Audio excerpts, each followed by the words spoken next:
Respiratory system ایک ایسا system ہے جس کے تھرو انسان کی باڈی میں آکسیجن انٹر ہوتا ہے اور دوسری ویسٹ گیسز ریلیز ہوتی ہیں۔ ان ہیومن ریسپیریٹری سسٹم میں ہیومن لنگس جو ہیں یہ لوکیٹڈ ہوتے ہیں چیسٹ کیوٹی میں۔ ایئر سے گیسز انٹر ہوتی ہیں لنگس میں تھرو برونکائی آگے جا کے ڈیوائڈ ہوتی ہیں برونکیولس میں۔ برونکیولس کی ٹپس کے اوپر ببل نما سٹرکچر ہوتا ہے جسے ہم الویولائی کہتے ہیں۔ جب بلڈ الویولا میں سے گزرتا ہے تو وہاں سے کاربن ڈائی آکسائڈ ریلیز ہوتی ہے اور لنگس میں آتی ہے اور لنگس سے آکسیجن ڈیفیوز بلڈ میں ہوتی ہے، جہاں سے یہ آکسیجن نیٹڈ بلڈ جو ہے یہ سرکولیٹری سسٹم میں چلا جاتا ہے۔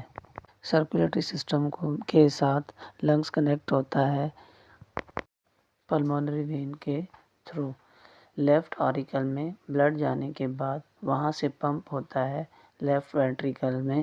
لیفٹ وینٹریکل سے بلڈ پمپ ہوتا ہے ایورٹا میں۔ ایورٹا لارجسٹ آرٹری ہے جو بلڈ سپلائی کرتی ہے پوری باڈی کو۔ آرٹریز کے تھرو جب بلڈ پوری باڈی کو سپلائی ہوتا ہے تو پوری باڈی کو نیوٹریشن ملتی ہے۔